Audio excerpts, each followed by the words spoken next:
बिस्मिल्लाहिर्रहमानिर्रहीम। अस्सलाम वालेकुम dear students. Ali Smart Guide में आप सबको खुशामदीद कहा जाता है।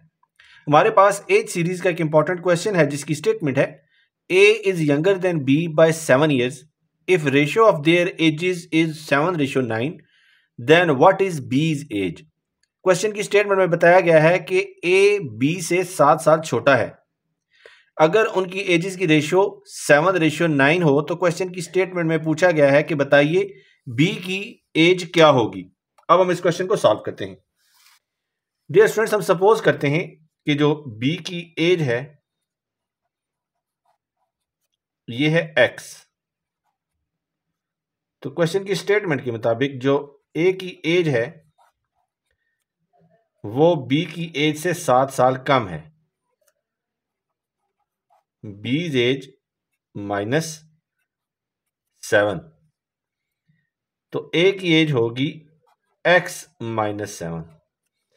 अब क्वेश्चन की स्टेटमेंट के मुताबिक ए और बी की एजेस की जो रेशो है वो है 7:9 और हम सपोज कर चुके हैं कि ए की एज है x -7, रेशो बी की एज है x इज इक्वल टू 7:9।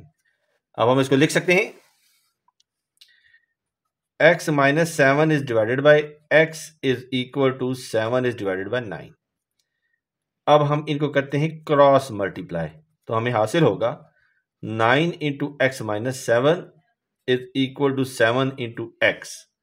तो हम इसको लिख सकते हैं 9x minus 63 is equal to 7x, और इसको लिखा जा सकता है 9x minus 7x is equal to 63। तो हमें हासिल होगा 2x इज इक्वल टू 63 और x की वैल्यू हमें हासिल होगी 63 is divided by 2। So x हमें हासिल हुआ 31.5 और x हमने सपोज किया था बीज एज। सो b की एज होगी 31.5 साल। तो अगर हम a की एज कैलकुलेट करना चाहें तो हम यहां से कर सकते हैं। एज हमने सपोज की थी बीज एज जो कि है 31.5 -7, तो ए की एज हमें हासिल होगी 24.5 ईयर्स। डियर स्टूडेंट्स, दुआ में याद रखिएगा। अल्लाह हाफिज। अस्सलाम वालेकुम।